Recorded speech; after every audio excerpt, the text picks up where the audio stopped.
We keep things rolling here on the Sports Cubicle. I'm your host, Mike Mercado, and it was a very jam-packed, fun sports weekend. Hopefully, you each had a wonderful Easter weekend if you celebrate. If you don't, hopefully you had yourself a wonderful weekend nonetheless. And all the different holidays coming up, we hope you enjoy safe and sound. And one of the main dishes, the main course in our sports weekend full of meals was the matchup we had all been looking forward to. The Iowa Hawkeyes, the LSU Tigers in the Elite Eight to get to the Final Four. Angel Reese versus Caitlin Clark. Everything going on with Kim Mulkey. And it delivered, friends. It delivered big time. This matchup, this storyline, everything that was promised between a matchup of two great athletes with some awesome other stars surrounding those two great athletes and a head basketball coach in Kim Mulkey, who I have my own opinions on. I don't necessarily like off the court, but on the court, a heck of a coach. Made some mistakes in this game against Caitlin Clark, who just went off, and we'll get into all that in just a second, but an unfortunate injury, or what seems to be an injury that changed the dynamic of this matchup for Angel Reese.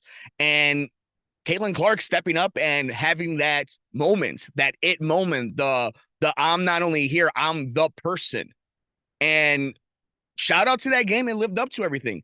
And to a little bit more in detail, it was a win for the Iowa Hawkeyes, 94-87. Angel Reese, 36 minutes, 20 rebounds, 4 assists with 17 points. And for Caitlin Clark, a 40-minute effort with 7 rebounds, 12 assists, and 41 points. So I'm not going to stay here and pretend and break down that I know women's college basketball.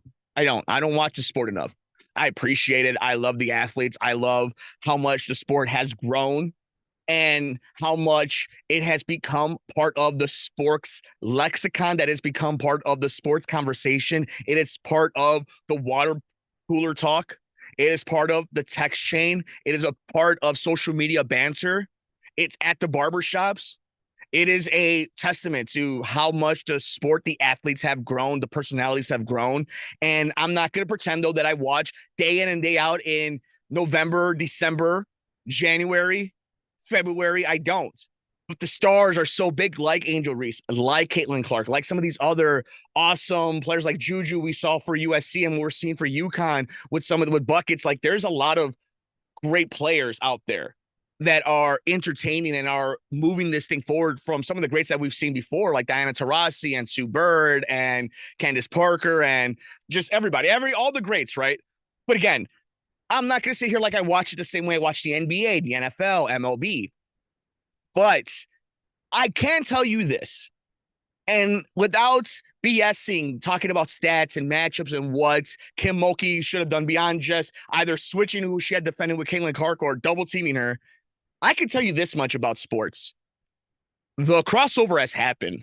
The momentum has shifted. It is now big time. It's always big time. Nobody needs me to declare it anything. But if I'm here realizing it, if I can see it, a dum-dum like me, women's college basketball is here. And whether it translates to the same type of level in the WNBA and the WNBA takes its next step, which in itself, the W has done a great job in having awesome ratings, going to get their own TV deal, and shout out to them, but the growth is happening. And I think what you're seeing is a healthy women's college basketball that is going to help flourish national basketball in the WNBA, where they don't have to play international ball. They can make a lot of money here. The sport's only going to get better. The stars are only going to get better. They're going to be even bigger personalities. And I want to get into this as well. And I think it's something you can't ignore. This matchup between Iowa and LSU, between the greatness of Caitlin Clark and Angel Reese, who's a national champion, right? Beat these Hawkeyes. It's important to bring up that there was a lot of nuance in this matchup. There was a lot of underlying conversations and tensions, not necessarily on the court, even though some of it was there, not necessarily on the bench, even though some of it was there, not necessarily all the time on the media, which a lot of it was there, but in general, in the sports conversation, especially when it becomes a national conversation with people who aren't watching every single game, that don't watch sports, but are only here for the big stories that cross into real world stuff. This had to deal with race. This had to deal with location and region of the country. This had to do with politics. This had to do with coaching and the way coaches present themselves and the power that they have. And while to a lot of people, that is just crazy. And how is this possible? How did this all happen? And, it's a blemish on the sport. And also, how can you enjoy it? And why does it have to be so serious? And also, it is all the different conversations you had to justify, all these different avenues people took to talk about this matchup, from last year's national championship to this matchup to get to the Final Four, all while valid, bringing up the race issue, bringing up women in sports, their equality, what they have to deal with on a day-to-day basis, like we heard Angel Reese talk about, being scrutinized, being judged, being all the different things you can think of. And to be honest with you, the one thing I see in it is a weirdness in a weird Schadenfreude type of way. It's progress, because we're no longer talking about, look at what the women are doing. Look what the girls are doing. Can you believe the girls are doing this? We're talking about the things we talk about the men's sport now.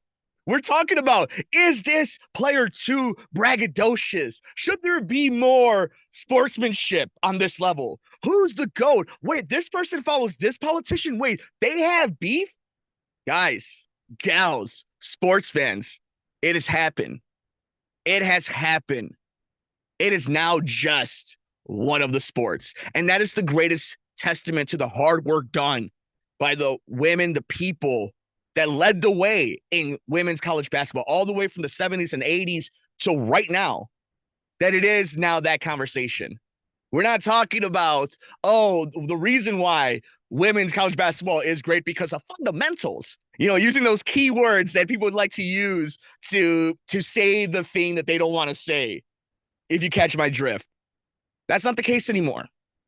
We can have opinions about what it meant yesterday for Black America who watch college basketball, or white America that watch college basketball, seeing LSU versus Iowa, Caitlin Clark and Angel Reese being representative of that. We can talk about the future of the sport, how legitimate it is to see it grow, TV deals, the popularity of the WNBA, the markets that are winning in the WNBA, the stars and the NIL that is happening right now in women's college basketball, the ratings that are killing right now for women's college basketball. We can talk about that. And all that is conversation that, rightfully so, is just sports conversation finally being done for this sport. And I think that is something that I just find awesome, because I'm willing to talk about Kim Mulkey in all the different ways you would like to. I'm willing to talk about Angel Reese and her representation and what she has to go through on a day-to-day basis, whether it is misogyny, whether it is racism, whether it is being sexually objectified. I could talk about all the pressure that happens to Caitlin Clark and all the other great players, like we just mentioned, Juju over at USC, and some of the other ballers around the country that don't get the recognition or are undermined. I'm willing to talk about that. But that's sports conversation now. That's next level. That's not condescending sports talk that used to be done for women's college basketball. It is now a major sport. I don't need to be the one that tells you that. But if I realize it, if I see it, if it's there, then I think it's something we can't ignore, because it is only going to get bigger. And as long as these athletes keep to that level that they're playing in right now, that they're showcasing, I think there's a great chance that this growth is going to be next level. And we have just seen the spear of the tip of the spear of some of the greats that we might be seeing over the next decade plus. And I also want to give a quick shout out, because obviously that matchup between Iowa and LSU done by the bracket committee to make sure we did get that matchup. Shout out to them, because they lived up to the hype. Now we have a great Final Four. Like you have Iowa versus UConn, NC State versus South Carolina. South Carolina, monsters, filthy team. Probably, I love their head coach as well. They have a great chance of just winning this whole thing, just stomping through. But what about NC State, who has a men and women's team in the Final Four, just like UConn this year? First time that's ever happened. What a great story that would be for them. First time in the Final Four, at least I think since in the 1970s. I'm not 100% sure, but NC State making a run. That's awesome. Then obviously UConn. Remember when it would seem impossible that UConn would ever do anything but lose a national championship? That's when you think about how far the sport has come from it only being Tennessee and UConn to where they're at now. I mean, and then in Paige Bucher's like, there's stars everywhere. There's stars everywhere. And it just is the testament that, man, shout out to them because they've hit it big time. And it's going to be an awesome Final Four. It's been an awesome tournament on both sides of the sport. So this has been a lot of fun. And I cannot wait to see this continue on. To see Angel Reese, I think, has one more year of eligibility at LSU. But we know Caitlin Clark is going to be heading to WNBA to the Indiana Fever. So kind of state that, Iowa clinged on to her. Indiana is going to do the exact same thing. Halliburton and Clark are going to be stars in Indianapolis. But it was a great matchup. It lived up to the hype. So many things to break down. This is just fodder when it comes to news story after news story after news story. And that is just a testament to how important and big time this was and how big time the sport is getting in women's college basketball, women's basketball in general. But we want to know your thoughts. An awesome matchup between the Iowa Hawkeyes and the LSU Tigers. This time, for the final time, Caitlin Clark gets her revenge, heading now to the Final Four as Iowa beat LSU. What are your thoughts about Kim Mulkey? There'll be times we talk about her. She's put herself on the spotlight now.